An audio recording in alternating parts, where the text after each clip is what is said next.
past and not the future, a collection of art, dress, and adornment, celebrating human narrative. Hello, everyone. I would like to welcome you all to this first session of our first series on dialogues on the art of Arab fashion. To thank you for your support and enthusiasm, such an interesting and large turnout. I am pleased to announce that we have so much interesting speakers coming in. We have already booked 20 specialists in this field from all around the world and have set up 5 series. Each one will have 4 renowned speakers at a time, and it will run us through 2020 and 2021.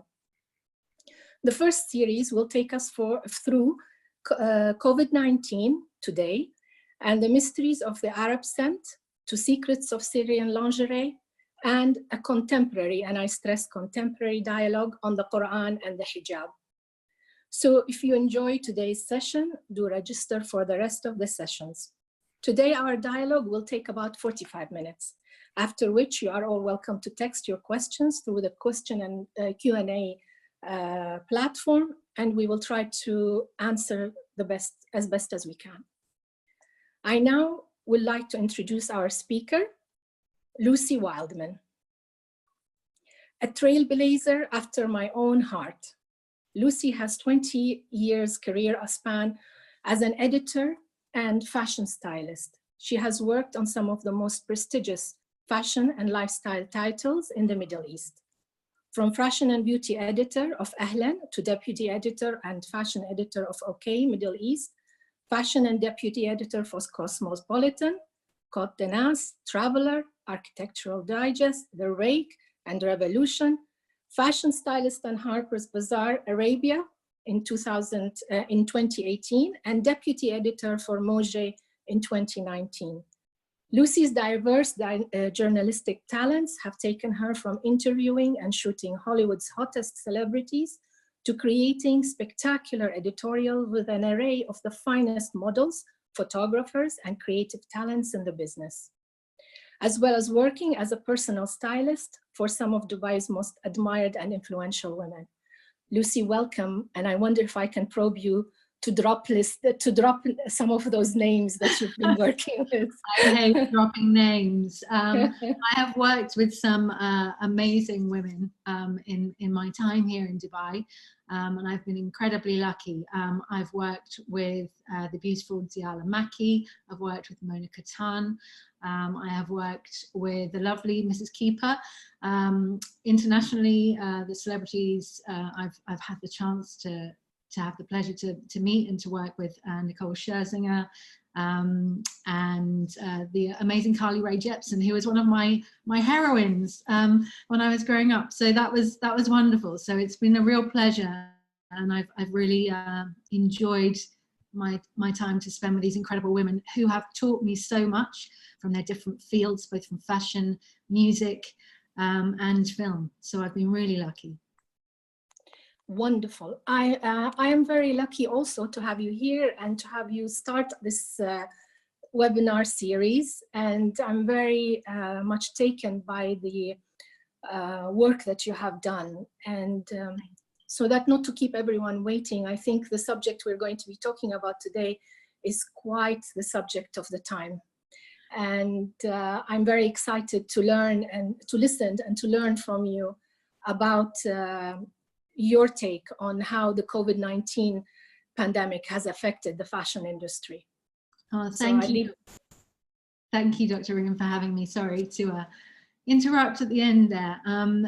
This has been an incredibly strange year, as I think we can all attest. 2020 has not quite worked out as we'd anticipated it to have worked out, and everything from the cancellation of Glastonbury in the UK to the Olympics in Japan, here to the 2020 Expo in Dubai, everything has changed. The world has changed in a dramatic way, and none of us were really anticipating it, but all of us have got to live with it, unfortunately. And there has been no bigger change, I think, for us personally than to the fashion industry and how that has changed within the pandemic. The past few months have given us all time to take stock and reevaluate things, both personally and professionally. I believe that every single one of us has probably experienced the strangest times of their lives, and during that time have had the opportunity to maybe reevaluate what our perspectives are, and think about how we'd like to continue in the future, which is absolutely what the fashion industry have been doing too. Nearly 4 months after we went into lockdown globally, we're facing an uncertain future, to say the least, but one that fashion has firmly set its focus upon, starting most recently, I believe, with the Haute Couture Fashion Weeks, which for the first time went online, which is something that was absolutely unprecedented. Never in our lives did we think we'd see what was one of the most special moments of the fashion calendar taking place in our lounge right before our eyes. I was very happy to see the Dior show from my sofa for the first time ever. So we're watching here a little part of the Dior show, which was focused all around nature and woodland nymphs, and was quite a beautiful video using the best talents in the business to showcase a spectacular collection from the Couture, which has been seen in more places this time than ever before. And yes, it is reaching every single household. Absolutely, and ordinarily where the Haute Couture shows are only seen by a very, very chosen few, and bought by even less, to be honest with you. There is a tiny, tiny proportion of the world that actually buys Haute Couture. To have the opportunity to have it streamed directly into your home has been something that has been unprecedented for the entire industry, but something that has been really embraced by the industry as a whole. It was the opportunity for the design houses to figure out how they were going to work within this, I know it's an overstated term, the new normal, but it is becoming what is going to be normal for us and how that is going to move forward. And within a 2-day period, we were lucky enough to see pieces from the most spectacular Haute Couture houses in the business, and to explore what they saw as the fashion future.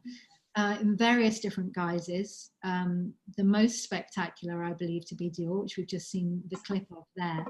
But it ran from everything from seeing the designer at Schiaparelli sketching his couture pieces on a bench in New York, where he was stuck during the whole pandemic, to a crazy cartoon piece from Louis Vuitton, from Virgil Abloh, which explored many different topics of conversation which are actually very, very prevalent right now, talking about everything from diversity to innovation and cultural conglomeration within the fashion industry. So it's been a really, really interesting time, and it's shown us that we can work within completely unfounded parameters and something that we never expected before. And I think that's a really important step forward for the industry now. Do you think that we are going to be having our experience in fashion now taking place through this digital medium and things going online and becoming, how can I say, a very personal, I guess, experience rather than a, collective experience in a way? It's absolutely going to change the way that the fashion industry works. From this moment forward, things are never going to be the same again. It's opened territories that were previously explored, but not explored in their full capacity, I believe. Certainly, as things have been moving forward in the last few months, we've seen virtually everything go online. We are so reliant upon the digital age that all of our fashion objectives have been pushed into an online perspective. So we're all shopping online, we're all searching online for things that we want from future collections. We're all enticed into the world of haute couture through our computers or through our phones.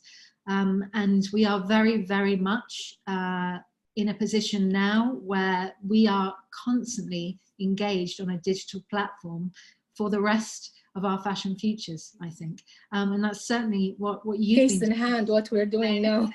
Yeah, exactly what we're doing now. Who knew that I'm going to have 50 people in my lounge this afternoon talking about that?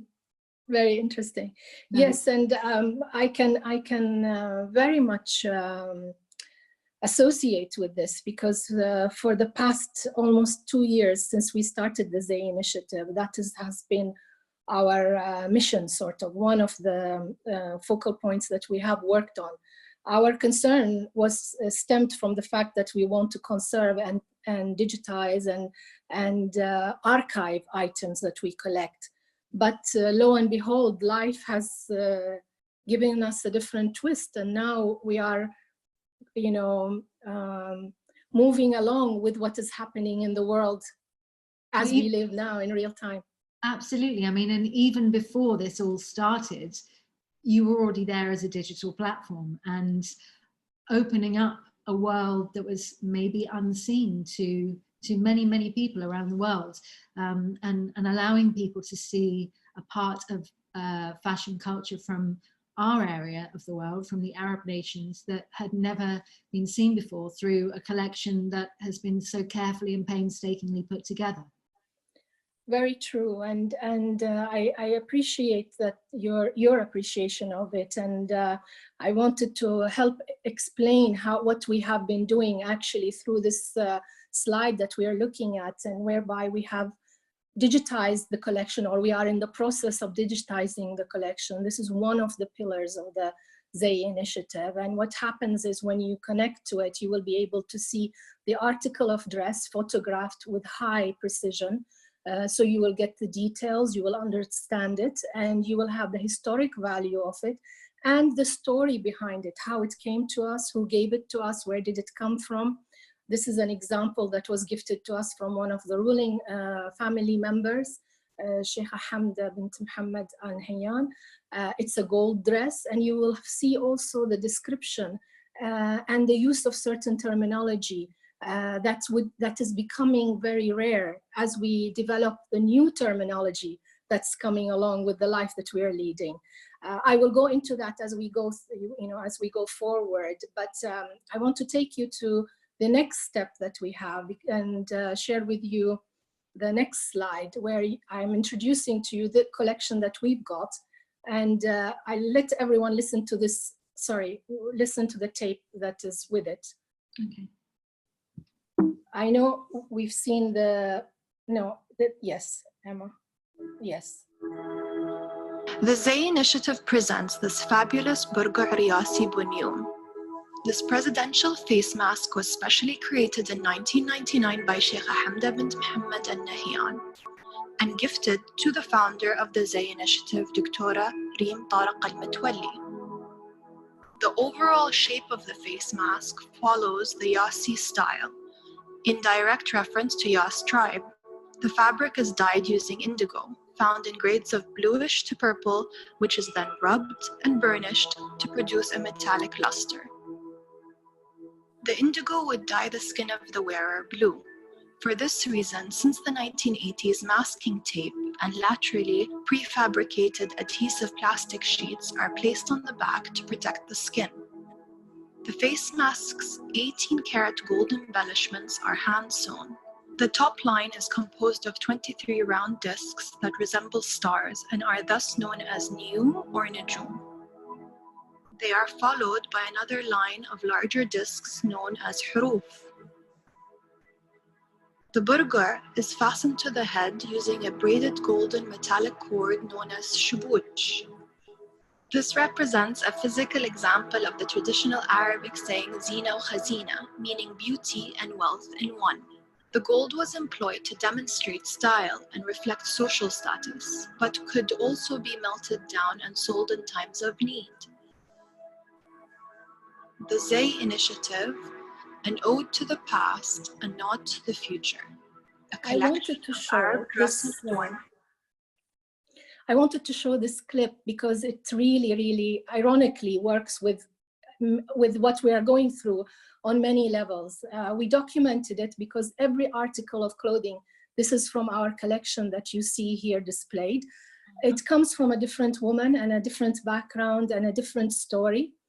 And by recording it in video format, we wanted to introduce the story of these articles of clothing to the people that come in and use our platform. We didn't know that one of those days we're going to be needing them because of COVID, and people, it's going to be the only system from which people will be able to see this rather than touch it in real life. So it was interesting that life imitated art rather than art imitating life for a change, as I see it. Absolutely. And go ahead. Just saying, it's just such a wonderful educational platform. And while we are all spending so much time at home and certainly unable to explore as we'd like to have something that is so specific on, on a cultural clothing that is not often seen. Unless we're lucky enough to go to a museum or somewhere like to Victoria and Albert or somewhere like that, and to actually see these incredible pieces firsthand, but to learn about them through these wonderful videos, which are so specific. I mean, just fascinating to learn how these pieces were first created and then they've been sort of utilized and changed and upgraded as the years have progressed, and as women have used and worn them. But to hear the stories behind those is fantastic. Yes, I think it's also ironic that we chose this video clip because it speaks about a mask when everybody now is being masked because of the COVID-19. And to see these women in earlier times when they used these for the protection against the elements, natural elements, as well as social and religious purposes. But still, it shows the sustainability and continuity of traditions that are reflected upon our lives for different, because of different circumstances. Now we are wearing a mask because of the epidemic. Before they used it because of the wind or because of the elements of the sun or the weather. And as well as for financial reasons, it was their bank that they carried their jewelry with them on themselves as they beautified themselves. So it shows you how, although we think that these are old and they come from the past, so they are still very much relevant to our future, and more even relevant now with post-COVID. And I'm hoping that you will help me show this as we address it one by one. So if we go to our next slide. I wanted to touch also upon the fact that we are trying to collect the terminology that came with this. So when you go to the site, you will have a glossary whereby you will understand what are these terms and how they came from, where did they come from. An example in case is damas. Damas is actually the fabric, the Damascene fabric that came from Damascus. It was a thriving center for textile and silk at a certain period of time, and that it gave its name to many of the terminologies and words that we are using today. And I think even with COVID now, with the new terminology, the new normal and others and so on and so forth, it is very much important that we hold on and register and make sure that these are all documented for people to use and make use of. Absolutely, and to have a global glossary of terms for these pieces that people maybe haven't been exposed to before or would like to find out more about. And certainly I think for research purposes and for designers, specifically when they are looking for inspiration, to have that kind of information at their fingertips is invaluable, especially during times when they may not be able to come and visit the region, which I know is an incredibly popular choice for designers because it has such a rich source of inspiration from all over the Middle East. So it's incredible. I wanted to take you to the point where I'm sorry to cut you off, but I think it leads us to the point where I would like us to touch upon how COVID is affecting this regional aspect, this, you know, working with regional artists, with regional crafters, with regional artisans. Absolutely. I think that I've certainly noticed myself, I've spoken to many designers and many entrepreneurs, and, you know, and from that, you know, with artisans and craftspeople from the region, that has shown just how much people have started thinking about how important the regional industry is with regards to fashion, because of what's happened to all of us, you know, being in lockdown, not being able to travel anywhere, social distancing, all of that kind of thing. It absolutely changed everything overnight for so many people in so many different levels of the industry, from, you know, from the designers who may not have been able to fulfill their collections, delivery times, supply chains, things like that, to retailers who weren't able to get the stock that they were maybe hoping to get, or not being able to get rid of stock from previous seasons, to the artisans who are working for those local designers who rely upon them for their livelihoods. But I think that as things moved on, kind of the shock of being stuck and not being able to move around or act or behave in a way that we were ordinarily, has transformed our focus from looking externally for what we want and what we want to dress ourselves in, to what's on our own doorsteps. And that's so important. And I believe there's never been a more important or vital time to support our local industries and our local designers, and support the regional artists that are so important to the Middle Eastern fashion industry, and the one that sets it apart from others, because we have such a vast source of talent here. We need to support it, and we also need to learn about where we came from. How do we know how to move forward if we don't know where we came from? And so to learn about how things are made, where they're made specifically, who they're made by, has become of paramount importance to so many women and men around the world, because they need to know that what they're buying and what they're supporting is something that they believe in. And that's another story that's linked to the ongoing conversation that was already underway about sustainability and morality within the fashion industry, which is known as one of the dirtiest businesses in the world for all sorts of reasons. But I think that the pandemic has certainly made us look more introspectively as to how we as consumers want to behave and how we want to support those around us, especially in our immediate environments that are struggling. And that's the fact. The fact is people are struggling. You know, like it affects them directly, because as you see in the slide, we have many women, and especially women at this point, you know, to highlight that are going to not have any jobs because of this dependency on the fashion industry and the effect of that. So the effect is not only whether we will be able to wear something, what are we wearing and how are we wearing it, and how ethical, environmentally, as well as socially it is, but also on the diverse effects on the industry itself, on the people who are no longer going to be employed and not have an income, correct? Yeah, that's absolutely right. And, you know, how we were talking about haute couture as one of the first shows that was seen outside of lockdown. We were very much shown, you know, the most spectacular pieces in the world. And some people ask, you know, what's the relevance of haute couture in the middle of a pandemic? Why do we need a ball gown that takes 400 hours to embroider when we've got nowhere to go in it? You know, why do you need that? And I think it was noted that one of the most important things about haute couture is the fact that it supports artisan cultures that are the most spectacular talents the world has seen, whether or not they're in Paris, or whether or not they're in the Lebanon, or whether or not they're in India, or wherever they happen to be, or if they're anywhere within the UAE or the GCC. It's something that has to be supported.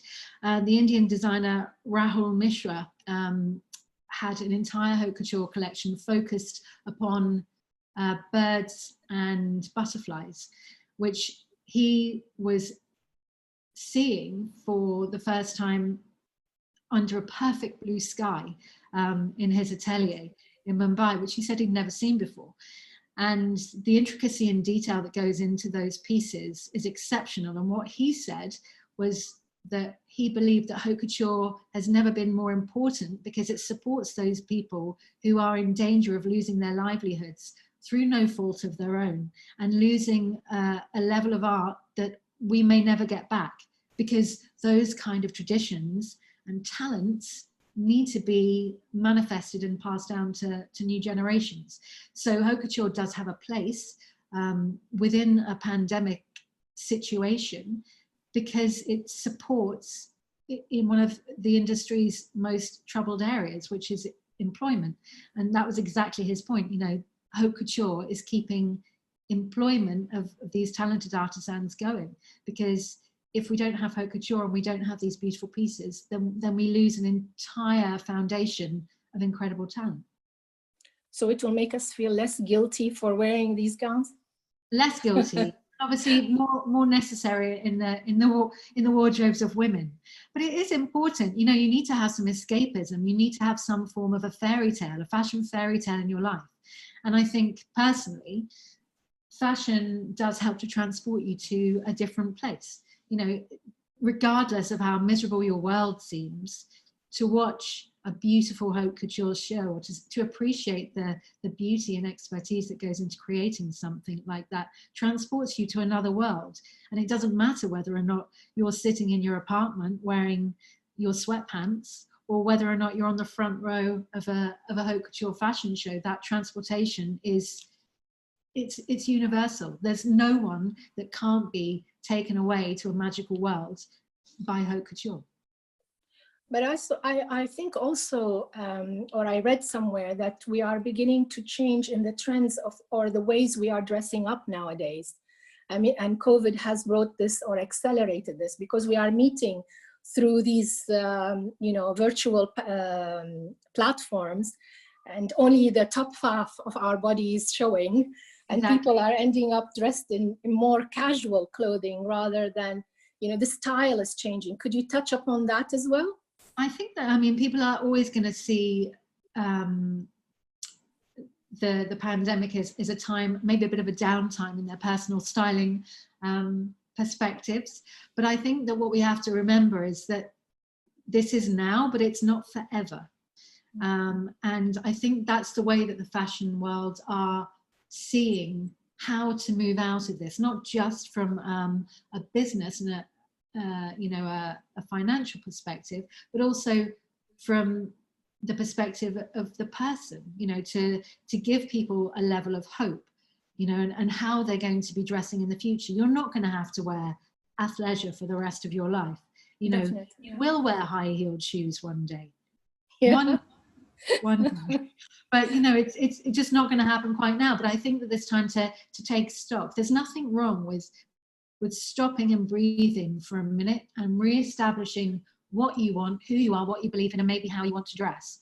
I mean, imagine yourself as a caterpillar. Mm-hmm. And this time has been your time in a cocoon. And you emerge from that cocoon as a beautiful butterfly, transformed to dance your way around the world, and think about how you want to portray yourself. Fashion is beauty, and it is fairy tale. And we just have to see this as a time to stop and realize that things need to change. Yes, we can change them. Yes, but we don't have to be sad in how we do it. So I think that's a really important thing to consider.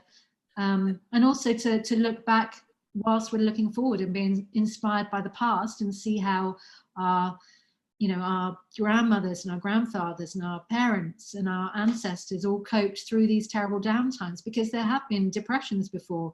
There were world wars. You know, there were times when it was all about make, do and mend, and you wouldn't buy new things. But now, you know, we're in a position where we can make those choices. We can make do and mend, but we can also decide where we want to spend our money as consumers. And, you know, do we want to invest in fast fashion? Probably not, considering what we know now about the industry. Do we want to invest our money on pieces that are timeless, pieces that may cost a little bit more money, but their sustainability factor way outweighs the cost? I think those are things to consider. I think a lot of us are going through sort of a wardrobe analysis, in a way, if I may use that term. I think is a good term. Yeah. A wardrobe renaissance. Yes.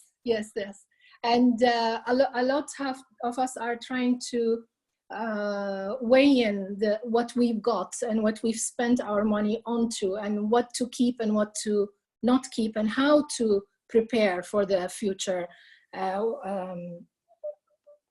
Absolutely. How to make our choices, in a way. Absolutely. I think investing in fashion's future has many different layers. You know, you can see it as a way, you know, from the very basic conversations about how we should ensure that climate change doesn't get any worse. You know, the industry that we're all a part of is horrendous in its pollution. It's, like I said, it's one of the dirtiest industries in the world. It contributes to landfill, to carbon footprints, to greenhouse gases, you know, immoral workplace situations. You know, there's horrendous slavery that's recently been highlighted in the UK, certainly through the pandemic and purely because of the pandemic. Something that I never thought that I'd see come from my country. But there are things that needed to be addressed. And that was a conversation that was happening before COVID-19 was even in our daily vocabulary. You know, all of these very, very important factors which have all snowballed, and that now we're looking at as one giant problem that we need to solve. And we have been put into a situation now where it can be solved. We just have to make sure we do it properly. So starting at the bottom, from sustainable practices to moral employment, to recycling, to regenerating, to you know, going to vintage supplies, dead stock, reworking collections that are in existence, you know, not buying as many things as we used to, not using fast fashion as, you know, as supplement to, you know, a bad day at work. You know, having a think about what you're buying and how you're buying it is really, really important. And I think it's really focused upon how important the past has been with regards to our fashion future. So if we think about how our ancestors used to work with fabrics and materials, and how they used to reincorporate them into pieces of clothing for many years, and, you know, reworked them into different garments, that's something that really needs to be considered, as well as the whole vintage aspect of fabrics themselves. And I know that that's something that you're very, very interested in, something that is really highlighted in your collections. Yes, so actually, from the aspect of working with designers and working with people in the industry, we've been very good or lucky that in the first year of our conception as an initiative, we are still growing, we are still forming. But we have been able to work with designers. For example, as you see here, we have Amali Biljafla, who is a UAE designer, and we worked with her on creating scarves that are A, sustainable, B, aware of the ecological and social issues of the day. And we also had designers from UK, for example, Susan Kulgarni. She worked on designing about 800 articles of dress for the last UAE National Day event that took place in Abu Dhabi. And it was all inspired from the Sultani book and the collection the Zay collection that we have in our stores. And we worked together to discuss how these elements can be reinterpreted and reincorporated into a modern and contemporary style format, keeping in mind that we are sustainability conscious, environmentally conscious as we are creating. And for these 800 pieces, for example, that were created, there were local craftswomen who were employed in order to produce the materials, the decorative materials, which is called telli in the UAE, in order to adorn these pieces. So we sort of managed to tick a number of boxes that made me very proud that we were involved in. And I chose this clip to show the audience a part of this presentation. I don't know if we can play that clip for a minute. وثورة عاشق وحدود بركان وفيض مشاعر حتى أصبحت فتاة العرب. You can see the sketchbooks on top and the workmanship that was done and the amount of study that went into the whole project. And thankfully, they gave us a present, 2 of these pieces, and they became part of the collection. So this is wonderful synergy, that you would work with a designer and you produce a performance, and then after that, that piece becomes part and parcel of the collection that we are creating. If we go to the next slide, I wanted also to incorporate into our discussion the importance of recording this information and empowering the women. As I said, those ladies that worked on, we had about 800 pieces of clothing that was created. And with those women, some of them you're seeing in this video, were incorporated into or involved in creating this aspect. And I know that a number of designers that I would love for you to touch upon, use this and have worked with this. You gave us an example. Yes. I was lucky enough actually to talk to a wonderful Italian designer called Stella Jean, who makes the most beautiful clothes. And her recent collection, the Spring Summer 20 collection, was created in collaboration with a group of artisan women from a very, very rare tribe in Pakistan, who are facing extinction, pretty much. There are only, I believe, 300 of them left. And they're in a protected part of Pakistan. They're actually protected by the government, but they create the most wonderful embroideries that tell stories of their heritage and the traditions of their village. And these are people who have barely any contact with the modern world. They have their own dialect. They're in an incredibly remote part of the mountains of Pakistan. And Stella went and traveled to this area, and she worked with the artisans for 2 weeks in the mountains, creating these very specialized embroideries and incorporating them into her designs. And she's very well known for a very bright and colorful and globally inspired garment. Her collections are always incredibly beautiful, and she has an amazing way of bringing joy to getting dressed.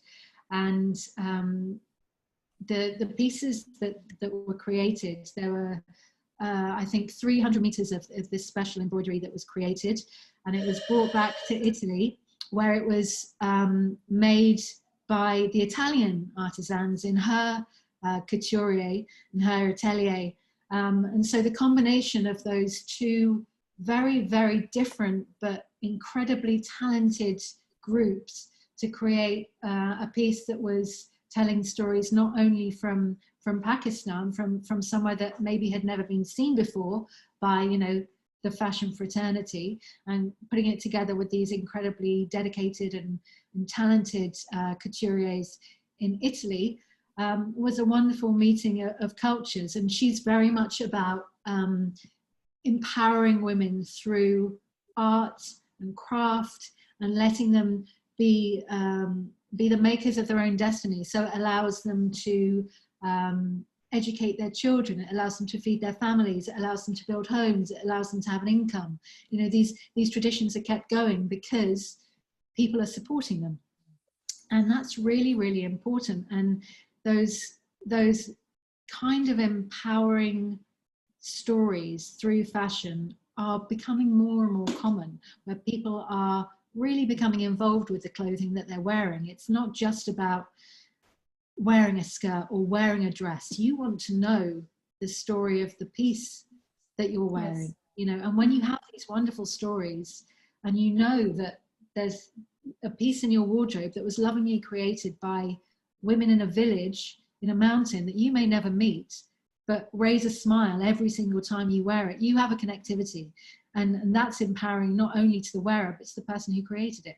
And I love the fact that this is happening more and more often. And it's really, really important, because if we don't do that, and if we don't support these incredible talents and industries, then they will die. And, you know, as much as we've had an awful time these last 3 months, you know, and we're all suffering, we need to realize that there are those that need us more than ever to help them survive. So I think that's really I personally think that COVID has been a catalyst for accelerating this. I mean, we had individual designers working in that format. One of them is Stella McCartney, who has started this a long time ago, way before COVID. But I think many other designers now, because of COVID, have you sort of opened their eyes and have decided that this is the, you know, to jump on the wagon and to be part of this whole movement. And actually, I wanted to ask you, do you think that many of the younger generation are more aware of these types of issues and notions? Because I see it in my daughter and in her group of friends very much. Gen Z are absolutely central to this new way of thinking. They are more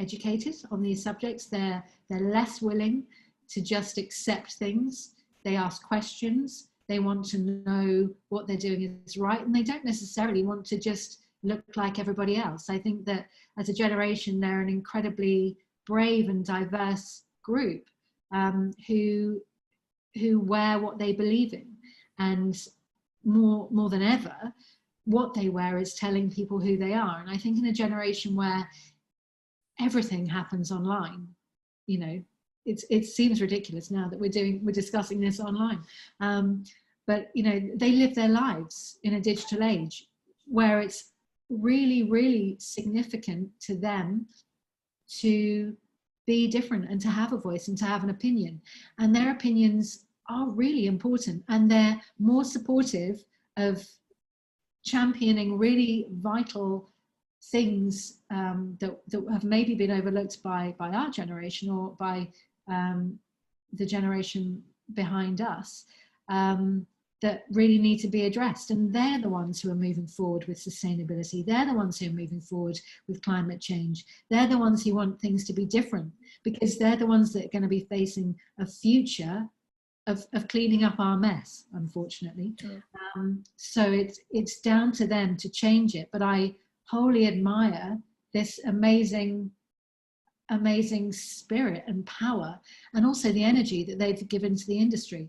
And I think it's highly commendable. And aside from that, is churning out some amazing fashion talents. If we're talking about sustainability and recycling, the design Marine Sayre, who is amazing, who creates the most wonderful garments that have the most bizarre products. You know, she's very much about sustainable fabrics and, you know, creating things from old wetsuits or fishing lines or plastic bottles, you know, or, you know, pieces that were dead stock. And, you know, she is a part of that new generation of fashion designer that is changing perspectives and changing the industry. Well, actually, I find that, and I'm going to use this platform to say so, that I find the role we play in the Zay Initiative is creating that link that connects these young children, a young generation, not children, but generation, who are eager to support all these causes and issues, but presenting the historical facts, like, for example, as you highlighted earlier, this is an example of a dress that was used in the UAE, and it's made out of panels. These panels usually are leftover pieces of fabric, so they recycle them. You see a dress from Yemen, and it is decorated in silver, and it is, again, for recycling, for preservation. Whenever the woman needs money or is in need, she will burn the fabric and she will use the silver in order to help her family, or she would take it from one garment to the other because it's so valuable as a piece, be it artistically or because of it being from a precious metal. Then it is taken and reused on a different garment, and they keep on recycling it, which takes us to this point. Recycling, circular fashion, it keeps them all creating, it keeps them all going. And I think having a platform where designers, artisans, young enthusiasts, academics need this information. We are sort of like a bastion that keeps it there and preserved for them in order for them to come and get inspired by it and understand it and learn from it. So I think this issue of sustainability, although it has been highlighted through COVID and through what we are going through these days, it was a notion that our forefathers have gone through and have produced and worked with, but on a sort of, I don't want to say primitive, but more genetical level. You know, you do it out of intuitivity. Without thinking about it. Don't you think so? Yes, absolutely, I do. And the thing is, you know, recycling and making do and mending, this isn't new. It's not something we've just discovered. You know, ask your parents, you know, ask anyone. If you know, if you had a rip in your jacket, you wouldn't throw your jacket away, you'd mend it. But that's not how people see things, unfortunately, with the advent of fast fashion. You know, it's almost like immediately if a hem comes loose or if there's a hole in something, you have to throw it away. And this whole perspective is what has created the most horrific landfill situation and this astonishing amount of fabric that is just going to waste. I'm a big believer in never throwing anything away, and you will know that if you saw my shoe closet. But don't we all? I just can't do it. I can't. It's just no.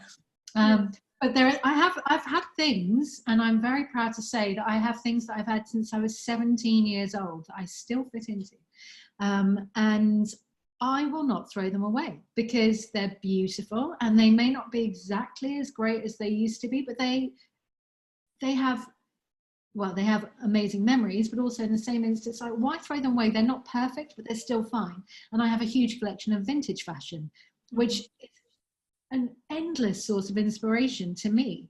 And I've cut up things that I've bought previously and made them into something else. And when I was a teenager and I had no money, I would go to a charity shop and buy something where the fabric was wonderful and the design was absolutely hideous and turn it into something magical to wear on a Saturday evening. So it's that kind of process that I think if I can instill that in somebody and you can instill that in something, we can all do that. And as an industry, we continue to do that. You know, why throw things away when you can just change them into something else? That's very true. That's very true, which leads us to this interesting aspect. And you wanted to touch upon what designer labels are doing. I did. Now, I am enormously happy about the fact that you can get your Chanel handbag regenerated and made to look as beautiful as it did maybe when you first bought it now, because Chanel are actually professionally restoring bags as one of their biggest priorities to help people to maintain their vintage pieces and also the pieces that they may not have bought maybe so long ago. But this is something that I was looking at on your site. The restoration projects that go on within the Zay Initiative are incredible. How much work goes into restoring these pieces? And I've seen how much work goes into restoring a Chanel handbag. So I can't even imagine what it must take to do something like this, but it's so important. Well, with us, we have the added responsibility that these pieces used to belong to other individuals who want to be commemorated and remembered by their younger generation. So I have young granddaughters wanting to remember their grandmothers or their mothers or their aunts or their uncles or grandfathers. So it's an added responsibility to be able to make sure that these garments are protected and handled properly and worked with and displayed in the right format. So we do it for that reason, and it's interesting to see that designer labels are beginning to follow suit and try and keep these their pieces alive through providing these services. I mean, passing things down through generations, I think, is something that should never go out of style. I mean, how wonderful is it if you have something that's given to you by, you know, a relative that's been to so many parties or that's seen so many places, and that you have that as a cherished gift and something that comes from their past into your present. I think as a present, which is a wonderful thing. Yes. You know, or buying from auction, or as we can see here from something like Sotheby's, who have the most wonderful auctions of vintage handbags. Sadly, I've never been to one. That will be on the list of things to do. Well, our Kashmiri shawl is one of those pieces that we have obtained from an auction. Most of our pieces, we try and get them from individuals that want to preserve the memory of a loved one. And some items that in order for us to complete a collection, some items we buy and source out from auction houses or specific dealers. And this is one of the earliest pieces we've got, which is in the 1820s, 1830s, and it came from Kashmir. It is the beginning of the Pashmina shawl that everybody looks for nowadays and values. And these pieces can only be seen on Orientalist paintings and paintings of the masters, even in Europe, where women are clothed and covered with them. As they are depicted in those images. So we are very lucky to have this sort of representation within the Zay Initiative, and one can learn more about it. I'm being told by the team that we need to end. I know there's so much I want to talk to you about. And I think we've come to our end of period. And I was wondering if we can take a few questions, if we may. So I'll give you, the first one, and then that is, how do you think, how do you feel, how important it is to focus upon climate change and sustainability in the fashion industry in view of this epidemic? I don't think anybody, well, no one saw it coming, certainly, but there was a conversation about sustainability and climate change, in many years leading up to this time. But I think that the pandemic has highlighted the situation, but also forced us to start making decisions about what we're going to do to fix it. And as many awful things that are part of this pandemic, this is one thing that I think is good, in that it has forced us to look at what's wrong and how we're going to fix it, how we're going to sort it out.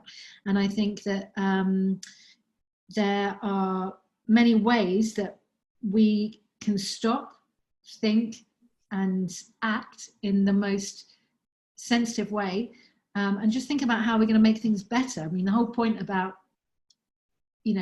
stopping to reset and maybe take a little holiday is to think about how we can do things better in the future. So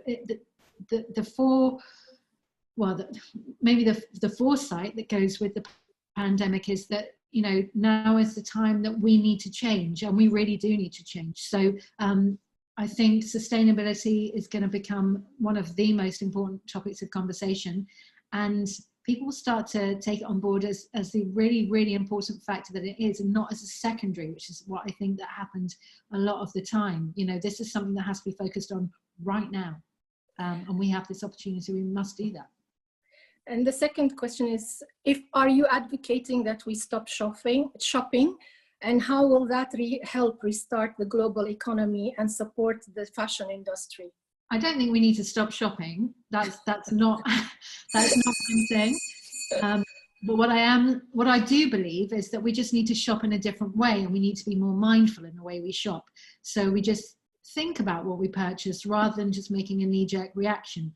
And I think that thinking about buying quality over quantity, this is something that I'm really a champion for, is thinking about something that is going to last rather than something that's going to fall apart in sort of 3 weeks' time and just make up another part of that enormous landfill.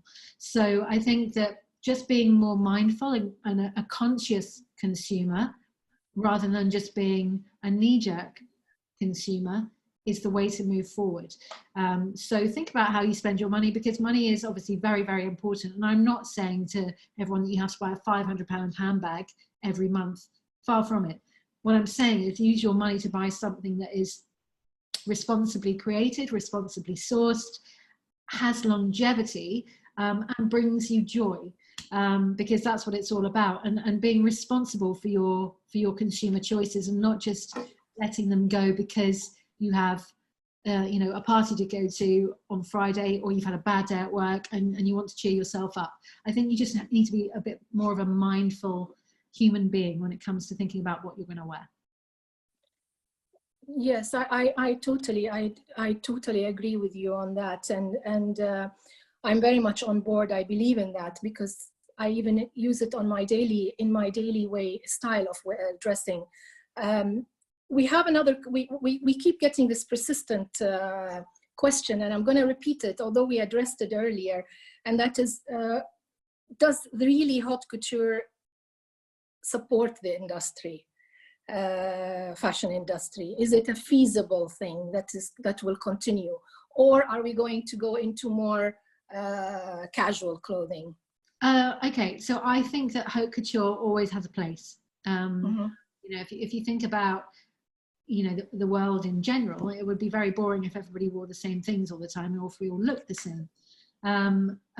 So I believe that couture does have a place. It has got an element of magic to it that can't be seen anywhere else. I mean, I'm not going to get excited about a sweatshirt, but I might get excited about a hand-embellished silk dress by Elie Saab. There's something very special about haute couture, and you have to appreciate the level of work and creativity that goes into it. There are hundreds and hundreds and hundreds of hours that go into one of these pieces, and they're not made to be worn every day. They're made for special occasions, and they're only bought by maybe 200 people in the world, but they do have a place in the fashion industry because they employ an awful lot of people, and those people are incredibly talented, and they should be utilized. Their talent should be utilized, and it may be something that is seen as frivolous and pointless. I don't agree.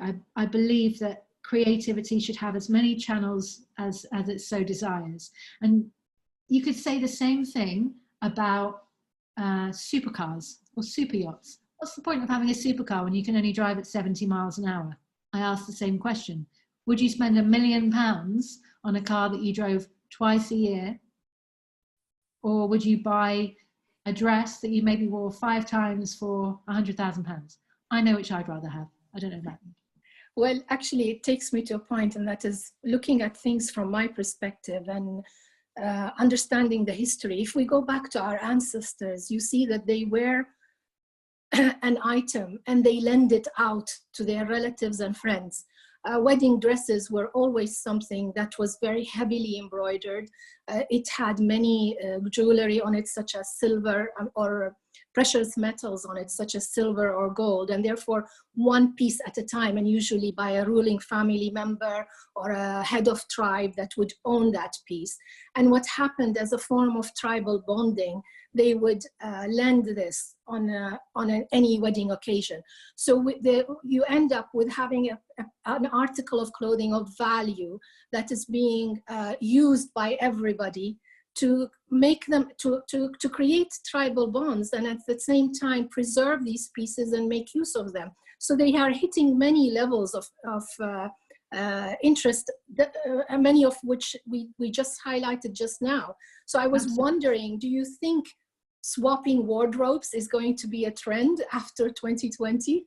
I think so. I think people are becoming a lot more conscientious about how they're spending their money and how they want to wear their clothes, you know, and if you're not wearing something, then why not swap? You know, I don't see the harm in that. And I think, you know, there's nothing more fun than rummaging through somebody else's wardrobe, because it's always more exciting than your own. I think I found one or two companies that have already started this, a sort of an app where you could swap certain things, handbags or something of the sort. That's a great idea. I mean, you know, if you only wear it 3 times yourself, and then you're kind of a bit bored of it, or you think that people have seen you too much, then why not hire it to somebody else, or just loan it to somebody else? That's very much the circular economy I'm happy to get on board with. I think that's a great idea. Another question we have is, what can young designers take from this experience to help them in servicing the effects of COVID-19? I think that this is probably one of the most challenging times they'll ever experience as a designer. I mean, being a fashion designer is hard work anyway. And you're in an industry that is incredibly competitive, and, you know, there's only a very, very tiny number that succeed.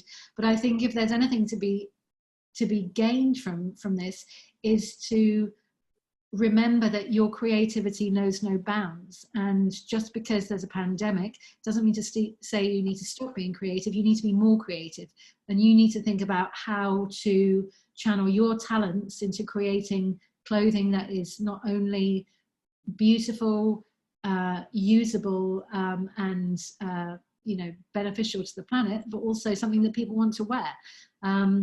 People are always going to want to look great, and people are always going to want to wear nice clothes, but you need to be ahead of the curve by thinking how you're going to create that and how you change things. If you don't like the industry that you're going into, then work hard to change it. Do something different. Make your name by being different, because nobody ever made their name by being exactly like someone else. Well, there are many other questions, but we are running out of time, and I wanted to thank you again for joining us and for opening this session for us. I hope people have learned from this dialogue that we had and have found it interesting, and I hope that you will join us for our next and upcoming seminars and webinars that go on. And there was one question that was given to me at the end, and that is, how can we empower women through this? So let's close up with this one, I suppose. How can we use this industry to empower women, especially in the region, in the Arab world? How can we use it from your experience and what you have, the women that you've met around you and worked with? I think there's no better way to empower women than to support them. Especially in the region, if you think about all the incredible female designers that we have here, go and buy their clothes, you know, support their brand, you know, go to their shows, be a part of their world. There's nothing better than to know the person whose piece you're wearing, you know, and it doesn't matter whether or not it's, you know, an earring or a handbag or, you know, a t-shirt. It doesn't matter. But I think it's important to support those local women, that you are a part of their community, and we're all part of a fashion community, and we need to really make sure that we support those whose creativity we cherish, and that's really important. So empowerment comes through support of other empowered women, and we're all lucky enough to be, you know, in this industry already. So support the others that are there too, and never think that you can't support somebody just because you don't necessarily love all their stuff, all their pieces necessarily. Just support their creativity and support their entrepreneurial spirit. I think it's all about a sisterhood. Wonderful. And tell me, from your look into the Zay Initiative, what have you perceived, and how do you feel our work is helping in this? It's a wonderful initiative, and it's so welcomed, because there are parts of the fashion industry and parts of the fashion culture that people just don't get exposed to. And I think that to be able to learn through a platform like this about a culture that you may know nothing about, or one that maybe you do know something about and you want to know more about, that's constantly being added to, and it has a story to tell. It's part of that story. There's nothing more important, and I'm fascinated by what's on here, and I feel so very, very happy to be able to learn so much from it, because just speaking with you over the last few days, I've learned so much. So I think to share that information, to share your expertise is a wonderful thing, and I'm very excited to see where it progresses to. Well, thank you again. I appreciate your time and the energy, and thank you very much for your input. And